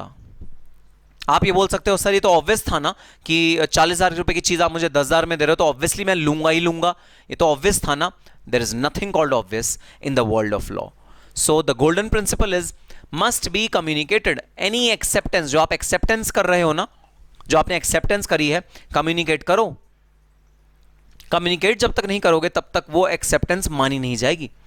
कुछ ऑब्वियस नहीं होता। हां, एक्सेप्ट करने के 2 तरीके हो सकते हैं। वर्बली एक्सेप्ट कर सकते हो, नॉन वर्बली एक्सेप्ट कर सकते हो। वर्बली कैसे एक्सेप्ट करते हैं? यस आई अग्री बोल के। नॉन वर्बली कैसे एक्सेप्ट करते हैं? ऐसा बोल के। ये नॉन वर्बल एक्सेप्टेंस है। या फिर कोई ऐसा काम कर दो जिस काम पे वो काम मीनिंग ऐसा निकले कि तुमने एक्सेप्ट कर लिया। जैसे तुमने मेरे से कहा सर आप अपना आईफोन मुझे बेच दीजिए, मैंने कहा हाँ मैं तुम्हें बेच रहा हूं, तुम मेरे स्टूडेंट हो, 40,000 रुपए की चीज मैं तुम्हें सिर्फ 10,000 रुपए में दे रहा हूं।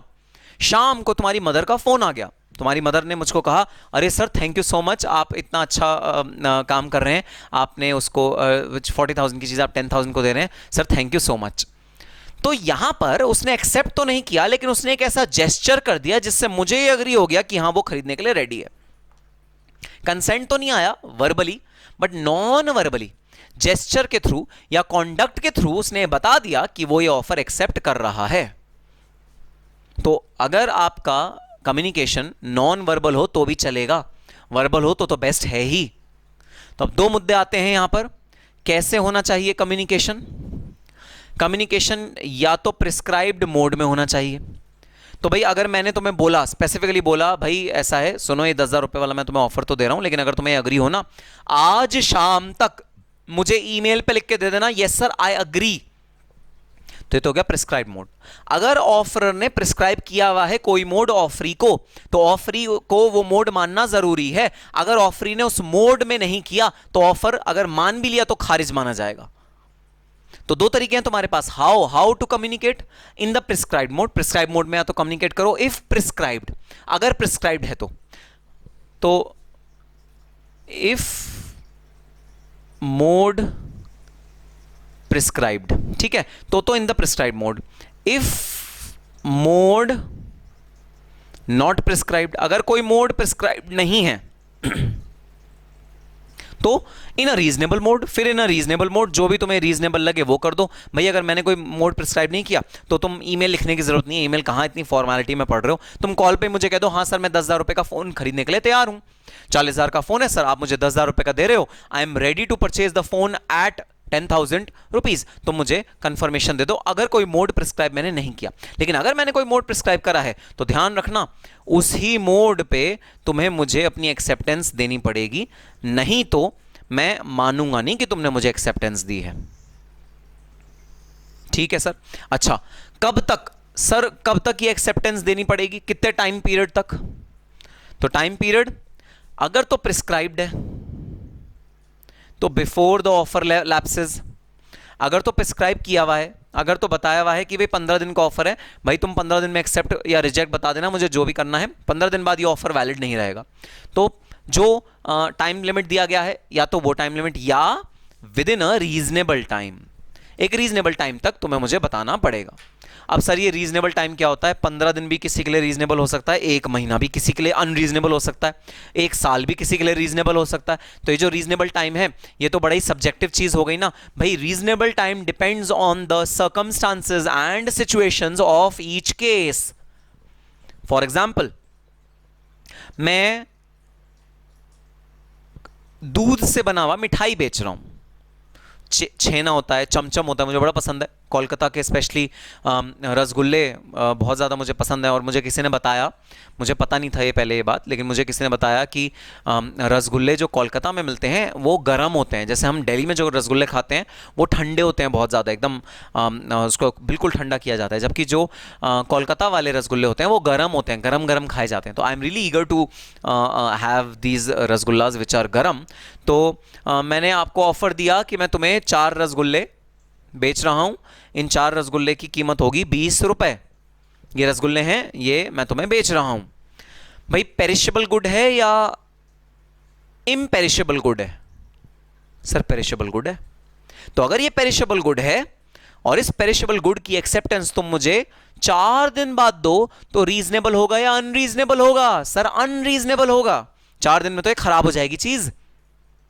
तो तुम्हें उस केस में जो एक्सेप्टेंस मुझे देनी है, अगर प्रिस्क्राइब ना हो तो, अगर तो प्रिस्क्राइब है तो बल्ले बल्ले, जो प्रिस्क्राइब है उतना ही टाइम पीरियड का बता दो कि इस टाइम पीरियड तक एक्सेप्टेंस होनी चाहिए। अगर प्रिस्क्राइब नहीं है तो एक रीजनेबल टाइम डिसाइड करो। ये तुम डिसाइड करो तुम्हारे सर्कमस्टांसेस के अकॉर्डिंग रीजनेबल टाइम क्या होना चाहिए, और उस रीजनेबल टाइम के अंदर अंदर तुमको एक्सेप्टेंस देनी पड़ेगी।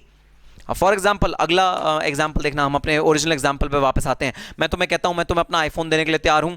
यह आईफोन की बाजार में कीमत है 40,000 रुपये। मैं ये तुम्हें सिर्फ और सिर्फ 10,000 रुपये में दे दूंगा। मैं तुमसे 40,000 रुपये नहीं दूंगा क्योंकि तुम मेरे प्रिय स्टूडेंट हो। प्रिय स्टूडेंट के लिए मैं इस ऑफर के तहत तुमसे कम पैसे लूंगा। लेकिन एक बात याद रखना, मुझे अर्जेंट पैसे की जरूरत है। मुझे विद इन नेक्स्ट 10 दिन ये 10,000 रुपये किसी को चुकाने हैं, मैं इस वजह से ले रहा हूं। तो तुम बता देना तुम्हें ये आईफोन लेना है या नहीं लेना। तुमने 15वें दिन मुझे बताया कि ये आईफोन हाँ सर मैं लेना चाहता हूं। बताओ रीजनेबल टाइम था या अनरीजनेबल टाइम था? जबकि तुम्हें पता था इसका पर्पस क्या है मेरा बेचने का। तुम्हें पता था 10 दिन के अंदर अंदर मुझे पैसा चाहिए, ये पर्पस था। तो बताओ रीजनेबल टाइम क्या होगा? रीजनेबल टाइम होगा 9 दिन, 9 डेज। इस वाले कॉन्ट्रैक्ट का रीजनेबल टाइम होगा 9 डेज। तो बहुत सारी चीजें होती हैं जिस पे ये रीजनेबल टाइम डिपेंड करता है। रीजनेबल टाइम किस किस चीजों पे डिपेंड करेगा भाई? रीजनेबल टाइम डिपेंड करेगा, ये मैंने लगाया स्टार, कहीं और तो नहीं लगा हुआ, अच्छा यहां लगा हुआ है स्टार, तो मैंने लगाया स्टार 1। स्टार 1 भाई तुम अपने रजिस्टर में किसी अच्छी सी जगह लिखना। मेरे पास जगह नहीं है, मैं इसलिए यहां पर ऊपर लिख रहा हूं, ठीक है? तो star 1 reasonable time will be determined on the basis of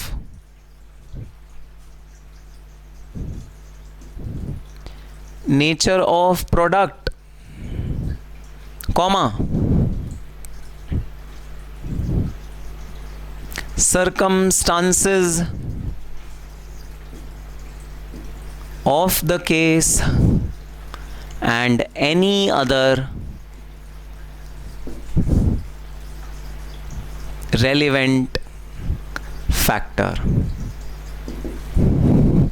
तो reasonable time will be determined on the basis of nature of product, product किस नेचर का है, सर्कमस्टांसेस केस के क्या हैं, या एनी अदर रेलिवेंट फैक्टर। तो हर प्रोडक्ट के केस में, हर कॉन्ट्रैक्ट के केस में भाई रीजनेबल टाइम अलग हो सकता है।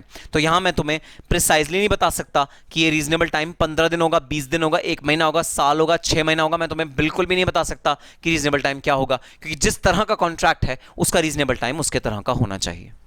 सो डिपेंडिंग अपॉन किस तरह का कॉन्ट्रैक्ट है आपका रीजनेबल टाइम डिफरेंट होगा। और वो रीजनेबल टाइम कैसे असरटेन होता है? Reasonable time will be determined on the basis of nature of product, circumstances of the case and any other relevant factor. तो वेरी करेगा, ठीक है? तो हमने क्या पढ़ा? हमने पढ़ा भाई ऑब्वियस कुछ नहीं होता, कम्युनिकेट करना जरूरी है अपनी एक्सेप्टेंस को। अगर आप अग्री करते हो तो उसे कम्युनिकेट करो। कम्युनिकेट कैसे कर सकते हो? अगर तो प्रिस्क्राइब्ड मोड में आपका कम्युनिकेशन हो रहा है तो प्रिस्क्राइब मोड में करो जो स्पेसिफाइड है आपके कॉन्ट्रैक्ट में। अगर प्रिस्क्राइब्ड मोड नहीं है तो रीजनेबल मोड में करो। जो भी रीजनेबल है, जो भी सही है उतने मोड में करो। कब तक करना है? Before the offer lapses. इस ऑफर के लैप्स होने से पहले, जो अल्टीमेट अपर लिमिट दी हुई है उससे पहले पहले आपको ऑफर को एक्सेप्ट करना है, या फिर with in a reasonable time. दोनों जगह हमने लिखा है और, क्योंकि डिपेंडिंग अपॉन द सर्कमस्टांस ये चेंज हो जाएगा। रीजनेबल टाइम के अंदर अंदर आपको अपना ऑफर को एक्सेप्ट करना है। ठीक है सर, बात समझ में आ गई? Next, acceptance can not precede the offer. ये बड़ा इंपॉर्टेंट भाई ये पॉइंट है, ये बड़ा ही इंपॉर्टेंट पॉइंट है। Acceptance can not precede the offer.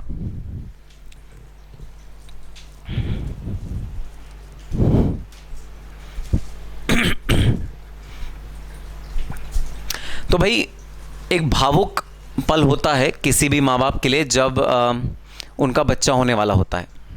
तो whenever a newly born baby is there, तब it's an emotional moment for every parent and they are really excited about it. And they are so excited that without even knowing whether it will be a boy or a girl, they start finding names of both boys and girls. अभी बच्चा हुआ भी नहीं, उसका नामकरण करना पहले से ही स्टार्ट हो जाता है। नामकरण तो छोटी बात है, वो किस स्कूल में जाएगा ये भी पहले से डिसाइड हो जाता है। 11th-12th में वो कौन सा सब्जेक्ट लेगा ये भी वो पहले से कंटेम्पलेट करना शुरू कर देते हैं, और उसके बाद वो आगे जाके जीवन में क्या करेगा वो भी वो पहले से डिसाइड करना शुरू कर देते हैं। तो अभी बेबी हुआ नहीं, पहले ही उसकी सारी चीजें बनानी शुरू कर दी जाती हैं, सपने बुनने शुरू कर दिए जाते हैं। हमारे लॉ में ऐसा मुमकिन नहीं है, समाज में ऐसा मुमकिन है। भावुक हो सकते हो तुम, हमारे लॉ में भावुकता का कोई काम नहीं है। Acceptance can not precede the offer. अब भाई मैं तुम्हें एक सिंपल सा एग्जांपल देता हूं इस वाले कंसेप्ट का। मैं हूं एक दुकानदार और मैं बेचता हूं सपोज कपड़े, क्लॉथ बेचता हूं मैं, और रेमंड्स के जितने भी ब्रांडेड प्रोडक्ट्स होते हैं मैं उन सब के कपड़े बेचता हूं, और मेरा पूरा शोरूम भरा हुआ है कपड़ों से, और रीड एंड टेलर के कपड़े बेचता हूं मैं, बहुत सारी और कंपनी के कपड़े बेचता हूं। और मेरा एक ग्राहक है, परमानेंट ग्राहक है, वो हर कपड़ा मेरे से ही खरीदता है भाई। वो ग्राहक एक बार मेरे दुकान पे आया और उसने मुझे बोला कि मुझे रीड एंड टेलर का ये वाला जो फाइनेस्ट क्लॉथ होता है ये वाला क्लॉथ चाहिए। और तुमने पिछली बार, उसने मुझे बोला तुमने पिछली बार भी इसको 1000 रुपीज पर मीटर के हिसाब से दिया था, अब की बार मैं 1000 रुपीज पर मीटर के हिसाब से लेने में इंटरेस्टेड हूं। मैंने कहा ठीक है भाई आप ले लेना, लेकिन अभी ये मेरे पास नहीं है, मुझे मंगाना पड़ेगा। मैं जब मंगाऊंगा ऐसे तब मैं आपको बता दूंगा, आप तब ले लेना। उसने कहा ठीक है प्लीज मंगा दो, प्लीज मंगा दो। उसने क्या कहा, मंगाने के साथ साथ लो ये थोड़ा एडवांस रख लो, थोड़ा सा एडवांस रख लो। मैंने कहा अरे देखो 1000 रुपए से ऊपर नीचे भी हो सकता है, ऐसा नहीं कि वो 1000 का ही होगा। तो वो आदमी क्या कहता है, कहता है ठीक है कोई बात नहीं, 1000 रुपए से ऊपर का नीचे हो कोई नहीं चलेगा, लेकिन मुझे 5 मीटर वही रीड एंड टेलर वाला कपड़ा चाहिए जो तुमने मुझे उस समय दिया था। हमने कहा ठीक है हम मंगवा देंगे। एक हफ्ते बाद मैंने 5 मीटर कपड़ा मंगा दिया, और वही डिजाइन, वही कलर, एग्जैक्टली वही क्वालिटी जो उस आदमी को चाहिए थी, एग्जैक्टली सब वही चीजें मंगाई जो उस आदमी ने मेरे को कही थी। आदमी मेरी दुकान पे आया एक हफ्ते बाद और उसने मुझे कहा कि हाँ भाई वो आ गया। मैंने कहा हाँ जी सर वो आ गया है, और जो उसकी कीमत है वो 1200 रुपीज है। आदमी ने कहा नहीं मुझे नहीं चाहिए ये क्लॉथ। मैंने कहा अरे आपने तो कहा था जिस भी रेट का होगा मैं ले लूंगा। तो आदमी ने कहा नहीं मुझे अब नहीं चाहिए, मुझे अब उसकी जरूरत ही नहीं है। इस सिचुएशन में मैंने जो उसके पैसे रखे हुए थे, क्या मैं लीगली उस पर मुकदमा कर सकता हूं कि देखो मेरा जो मैंने जो बेचना चाहा वो उस आदमी ने खरीदा नहीं, मैंने ऑफर किया था 1200 रुपए, उस आदमी ने वो ऑफर पहले ही एक्सेप्ट कर लिया था, एक्सेप्टेंस पहले मिल गई थी, एक्सेप्टेंस उस आदमी ने पहले ही दे दी थी कि वो खरीदेगा जिस भी दाम पे आएगा, लेकिन उसने खरीदा नहीं। क्या ये एक वैलिड आर्ग्यूमेंट होगा? Answer is no. पहले ऑफर होगा फिर एक्सेप्टेंस होगा। तो दुकानदार पहले ऑफर करे कि हां ये प्रोडक्ट है 1200 रुपए का है, ऑफर पहले होना चाहिए, एक्सेप्टेंस बाद में होनी चाहिए। अगर उस आदमी ने पहले भी एक्सेप्टेंस दे दी थी, बिना ऑफर के एक्सेप्टेंस दे दी थी, इनवैलिड एक्सेप्टेंस मानी जाएगी। अरे ऑफर तो देने दो ना, इनविटेशन टू ऑफर था दुकानदार की साइड से, ना ऑफर था दुकानदार की साइड से। एक बार पहले दुकानदार को ऑफर तो देने दो, क्योंकि गुड होगा तभी तो दुकानदार ऑफर देगा। तो दुकानदार जब आपको ऑफर देगा तभी तो आप उसे एक्सेप्ट करोगे, आपने पहले से कैसे एक्सेप्ट कर लिया? तो दुकानदार को मजबूरन पैसे वापस करने पड़ेंगे उस आदमी के, क्योंकि एक वैलिड एक्सेप्टेंस थी ही नहीं उस आदमी की। दुकानदार ने जो ऑफर दिया आदमी ने उसे रिजेक्ट कर दिया, आदमी के पास राइट था उसको रिजेक्ट करने का, आदमी ने बिल्कुल उसे रिजेक्ट किया है, जो कि एक वैलिड रिजेक्शन है।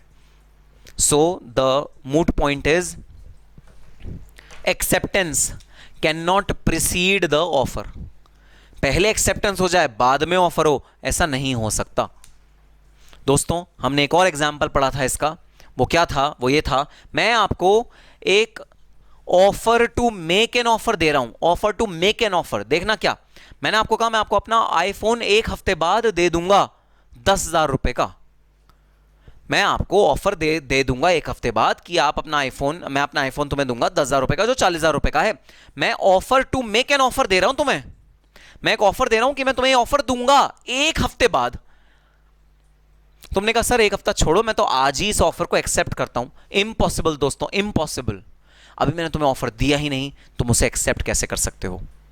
अभी जो मैंने तुम्हें दिया वो था offer to make an offer. मैंने तुम्हें ऑफर दिया कि मैं तुम्हें एक ऑफर दूंगा, या मैंने तुमसे इनवाइट किया कि तुम मुझे ऑफर दो। ये कोई ऑफर थोड़ी होता है, इसे एक्सेप्ट कैसे कर सकते हैं? इसे एक्सेप्ट नहीं कर सकते।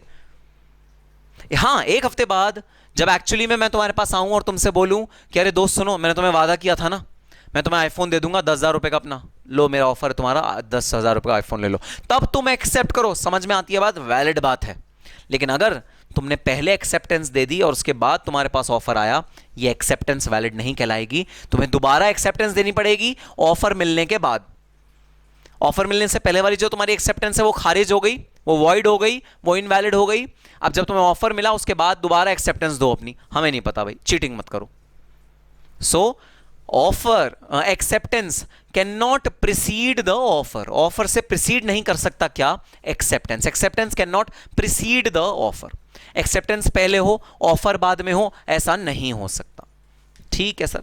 Next, must be given by the offeree only. Must be given by the offeree only. सुनना सिचुएशन भाई, मैंने तुमको बोला कि मैं तुमको अपना आईफोन देने के लिए तैयार हूं, जो 40,000 रुपए की चीज़ है मैं तुम्हें 10,000 रुपए में दे दूंगा, कोई टेंशन नहीं, तुम ले आओ आईफोन और एंजॉय करो अपना। मैंने तुम्हें आईफोन का ऑफर दिया, तुमने अपने दोस्त को बताया, तुमने कहा अरे सर ने इतना बढ़िया ऑफर दिया है मुझे, भाई देख सर कितने अच्छे हैं, 40,000 रुपये का आईफोन मुझे 10,000 रुपये में दे रहे हैं। दोस्त को मची चुल, दोस्त ने मुझे फ़ोन लगा दिया, तुम्हारे दोस्त ने, सर आपने उसको ऑफ़र दिया है ना, सर मैं ये ऑफ़र एक्सेप्ट करता हूँ, लाओ मुझे दे दो, ये मुझे दे दो ये फ़ोन। आपने आपके सारे स्टूडेंट को आप पार्शियलिटी तो नहीं करोगे ना? आप तो एक अच्छे टीचर हो ना, आप कैसे पार्शियलिटी कर सकते हो सर? नहीं करोगे ना? सर आप ये फ़ोन मुझे दे दो 10,000 रुपये का, सर प्लीज़ सर मुझे दे दो 10,000 रुपये का। Not a valid acceptance. Acceptance उसी के यहां से आनी चाहिए जिसको ऑफर दिया गया है। जो ऑफर दे रहा है उसका क्या नाम होता है? ऑफरर। और जिसको ऑफर दिया गया उसका क्या नाम होता है? ऑफरी। सो एक्सेप्टेंस कौन कर सकता है? एक्सेप्टेंस सिर्फ और सिर्फ ऑफरी कर सकता है, कोई थर्ड पार्टी एक्सेप्ट नहीं कर सकता। सिर्फ और सिर्फ ऑफरी एक्सेप्ट करेगा तो एक वैलिड एक्सेप्टेंस माना जाएगा और उसी पे ये ऑफर वैलिड होगा। कोई और इस ऑफर को लेना चाहे तो वो एक्सेप्टेंस को वैलिड नहीं माना जाएगा, क्योंकि स्पेसिफिक पर्सन को ये ऑफर गया है, तो जो रिप्लाई आना चाहिए वो भी उसी स्पेसिफिक पर्सन के यहां से आना चाहिए, किसी और के पास से नहीं आना चाहिए। So it must be given by the offeree only. जिसने आपको ऑफर दिया है, जिसको ऑफर दिया गया है, वही ऑफर को एक्सेप्ट भी करेगा, कोई और ऑफर को एक्सेप्ट करके इस ऑफर को अवेल नहीं कर सकता। Rejected offer can be accepted on renewal only. Perfect. अच्छा एक वर्ड और ऐड करो, रिन्यूअल ऑफ ऑफर ओनली। ये वर्ड जरा ऐड कर लो भाई। तो मैंने आपको बताया था rejected offer can be accepted on renewal of offer only. अब सुनना जरा क्या बात है। बात यह है कि भाई आपने मुझको कहा कि मैंने आपको कहा मैं आपको 10,000 रुपये का मोबाइल फ़ोन दे रहा हूं, जो 40,000 रुपये की जिसकी वैल्यू है, लेना चाहो तो बता दो। आपने कहा नहीं सर अभी तो मेरा फ़ोन सही चल रहा है, मैं OnePlus यूज़ कर रहा हूँ और बहुत अच्छा चल रहा है सर, और सर मुझे कोई दिक्कत तो आ नहीं रही, तो क्यों मैं 10,000 रुपीज़ भी खर्चा करूँ? सर नहीं, मुझे नहीं खरीदना OnePlus और मुझे नहीं खरीदना आपका आईफोन, मैं ये ऑफ़र को रिजेक्ट करता हूँ। रात भर आपको नींद नहीं आई, आपको नींद में ना सपने आते रहे आईफोन के, Apple Apple Apple. Steve jobs आपके सपने में आए, Steve jobs is the CEO of Apple and supposedly one of the most successful persons on this earth. दोस्तों इस आदमी ने मेरी लाइफ में एक बहुत बड़ा कंट्रीब्यूशन किया है। मैंने इसकी एक बायोग्राफी पढ़ी थी स्टीव जॉब्स की, और वहाँ से मुझे बहुत सारी ऐसी चीज़ें सीखने को मिली इससे, जो आप अगर अपने रियल लाइफ में इंप्लीमेंट करो, अपनी पर्सनल लाइफ में इंप्लीमेंट करो, प्रोफेशनल लाइफ में इंप्लीमेंट करो, बहुत ज़्यादा ग्रो करोगे। अच्छा, इसका ना एक लोगो था, इसका एक लाइन था। वो लाइन ये क्या बोलता था? लाइन था इसका, स्टे हंग्री स्टे फूलिश,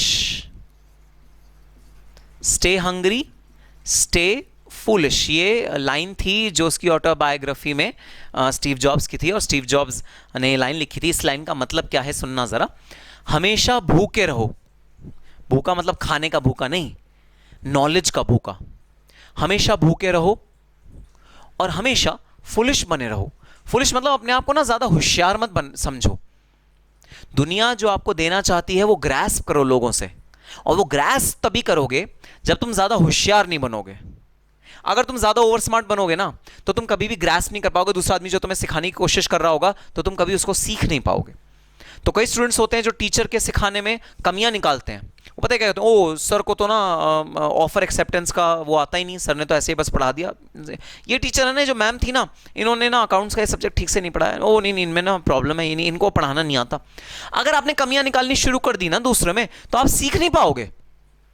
आप अगर सीखने गए हो ना किसी से, तो आप दुनिया के सबसे बड़े बेवकूफ इंसान हो, ये अपने माइंड में बिठा के बैठो उस क्लास में, तो आप सीख पाओगे। नहीं तो आप नहीं सीख। अगर आपकी ईगो सामने आएगी ना, आप नहीं सीख पाओगे। सो स्टीव जॉब्स की लाइन थी, स्टे हंग्री स्टे फुलिश। दोस्तों स्टीव जॉब्स ने अपनी लाइफ में बहुत बड़े बड़े फेलियर्स देखे हैं।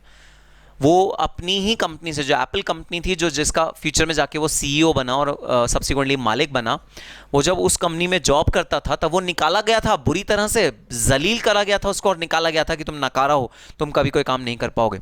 वो वापस आया और उसने एप्पल को उन ऊंचाइयों पे पहुंचाया जिस पे आज हम एप्पल को देख रहे हैं। तो एप्पल जब तक इस दुनिया में रहेगा, इस धरती पे रहेगा, स्टीव जॉब्स का नाम हमेशा उससे अटैच रहेगा। और एप्पल की एक खास बात है, वो खास बात यह है फ्लॉलेस परफॉर्मेंस, फ्लॉलेस। उसके अंदर कोई गलती होती ही नहीं। तो आईफोन के जो लैपटॉप यूज़ करते हैं, सॉरी आई कंपनी के जो लैपटॉप यूज़ करते हैं, और जो मोबाइल फ़ोन यूज़ करते हैं, जो गैजेट्स यूज़ करते हैं, जो एप्पल की वॉच यूज़ करते हैं, जो और भी बहुत सारी चीज़ें यूज़ करते हैं, उनका सबका एक ही एक्सपीरियंस रहा है, इट्स फ्लॉलेस। इसमें कभी कोई कमी, कभी कोई गलती, कभी कोई एरर आता ही नहीं। बहुत बहुत बहुत कम चांसेस हैं एप्पल के किसी फ़ोन में एरर आने के, एप्पल के किसी फ़ोन में गड़बड़ी होने के, बहुत कम चांस।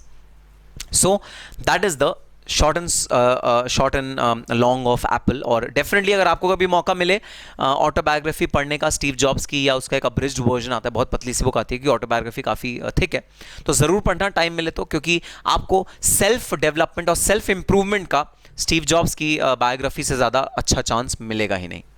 सर आप कहाँ चले गए, आप कहाँ थे? अच्छा मैं कहाँ था भाई?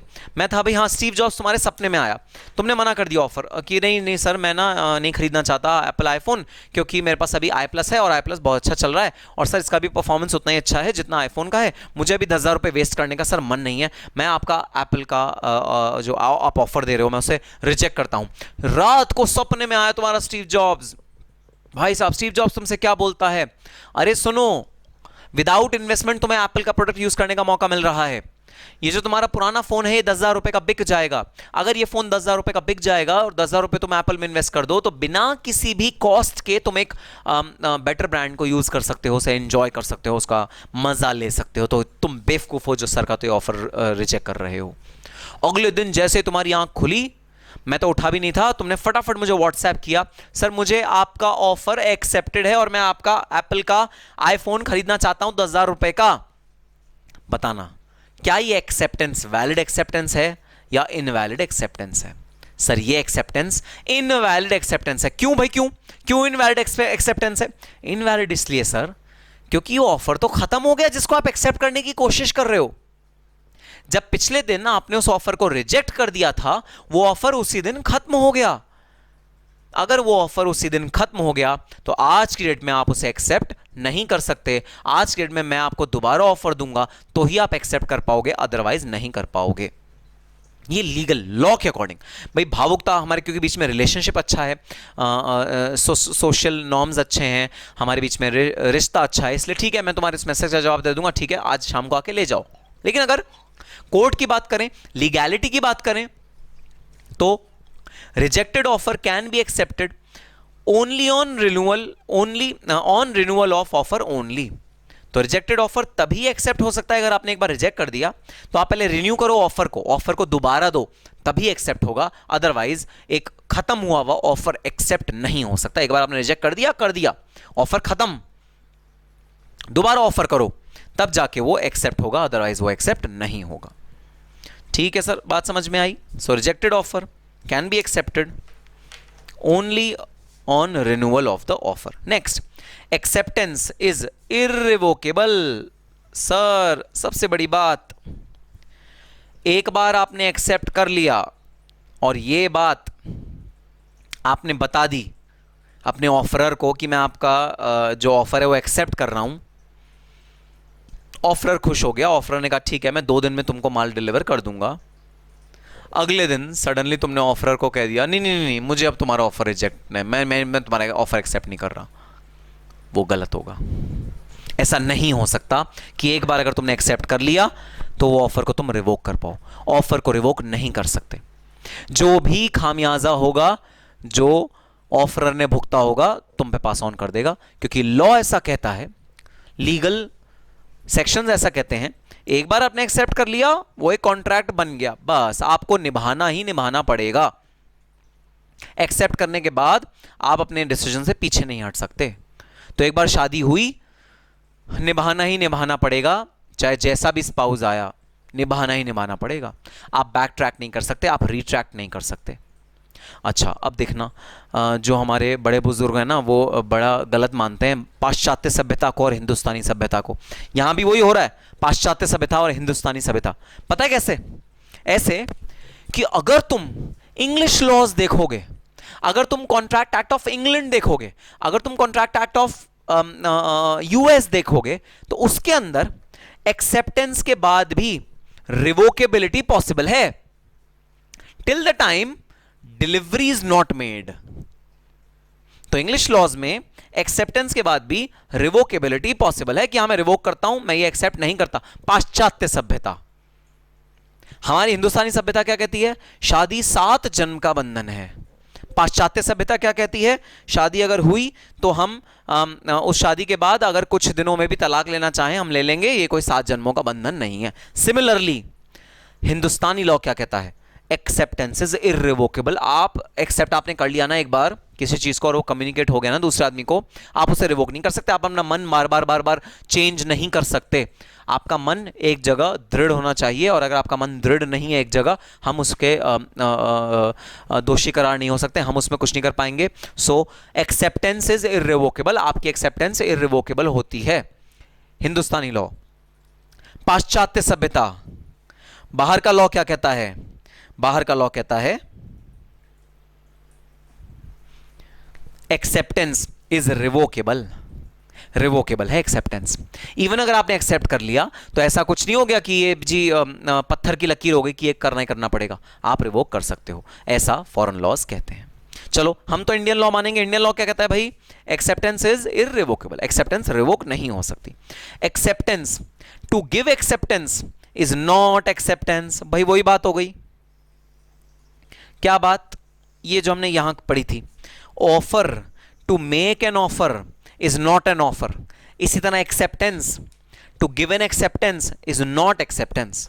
आओ अपने ओरिजिनल वाले एग्जांपल पे रहता हूं मैं। ओरिजिनल वाला एग्जांपल क्या? मैंने तुमको कहा मेरा आईफोन ले लो, 40,000 रुपए का आईफोन है, मैं 40,000 का नहीं, मैं तो तुम्हें 10,000 का दूंगा, तुम तो मेरे प्यारे स्टूडेंट हो, मेरे प्यारे स्टूडेंट, मैं तुम्हें बहुत ज्यादा बेनिफिट देना चाहता हूं, मैं तुम्हें 10,000 रुपए का आईफोन देने वाला हूं। तुमने कहा सर मुझे बस आप 1 हफ्ते का टाइम दे दीजिए, मैं आपको ऑफर ना मम्मी से पूछ के एक्सेप्ट कर लूँगा। अभी मम्मी बाहर गई हुई है नहीं दिल्ली में, तो मैं आपका ऑफर एक्सेप्ट कर लूँगा, लेकिन मुझे 1 हफ्ते का टाइम दे दीजिए क्योंकि मम्मी से पूछ के एक्सेप्ट करना पड़ेगा। सो यहाँ क्या हो रहा है? यहाँ हो रहा है acceptance to give acceptance. 90% surety है कि मम्मी भी हाँ बोलेंगी, 90% श्योरिटी है। मैं तो कहता हूं 100% भी श्योरिटी हो कि अगर मम्मी हाँ बोलेंगी, लेकिन ये एक्सेप्टेंस नहीं है, कॉन्ट्रैक्ट नहीं बना। कॉन्ट्रैक्ट कब बनेगा? कॉन्ट्रैक्ट तब बनेगा जब तुमने मम्मी से पूछ लिया, पूछने के बाद मेरे पास आए और कह रहे हो हाँ सर लाओ मेरा फोन मुझे दे दो, 10,000 रुपए ले लो, ये कॉन्ट्रैक्ट हमारा बन गया। तो एक्सेप्टेंस टू गिव एक्सेप्टेंस, मैं एक्सेप्ट कर रहा हूं कि मैं आपका एक्सेप्टेंस दे दूंगा, 1 हफ्ते बाद दूंगा मम्मी से पूछ के। अगर मम्मी से नहीं भी पूछना तो भी सर मैं सोचना चाहता हूं तो मुझे 1 हफ्ते का टाइम दे दो, मैं एक्सेप्ट कर लूंगा, लेकिन 1 हफ्ते बाद एक्सेप्ट करूंगा। तो acceptance to give acceptance is not acceptance, contract नहीं बना। तो मुझे बाध्य नहीं कर सकते कि सर आपने ऐसे कैसे किसी और को भेज दिया, मैंने आपको कहा तो था कि मैं आपको एक्सेप्टेंस दे दूंगा। मैं कहूंगा नहीं वो एक्सेप्टेंस था ही नहीं, acceptance to give acceptance is not acceptance, वो एक्सेप्टेंस था ही नहीं। तो इसलिए मेरी जिम्मेदारी नहीं है भाई, मैंने तो किसी और को भेज दिया, अब तुम कोई और आईफोन ले लो। सो ये बहुत इंपॉर्टेंट प्रिंसिपल है, दोनों principle. Offer to make an offer is not an offer. अगर तुमने किसी को ऑफर किया कि मैं तुम्हें ऑफर कर दूंगा 1 हफ्ते बाद, ऑफर नहीं है, वो झूठ है, झूठ, धोखा, मैं उस धोखे में नहीं पड़ूंगा। इसी तरह एक्सेप्टेंस टू गिव एक्सेप्टेंस, मैं एक्सेप्ट कर रहा हूं कि मैं तुम्हें एक्सेप्टेंस दे दूंगा 1 हफ्ते बाद, एक्सेप्टेंस नहीं है। दोनों प्रिंसिपल इक्वल हैं, एक दूसरे के पूरक हैं, एक दूसरे के साथी हैं। और आओ लास्ट हम एक चीज और पढ़ते हैं जो ऑल्दो आपके कोर्स में तो नहीं है, मैं कोर्स से थोड़ा सा हट के एक और इंटरेस्टिंग चीज है जो मैं आपको पढ़ाना चाहता हूं, और वो है क्रॉस ऑफर।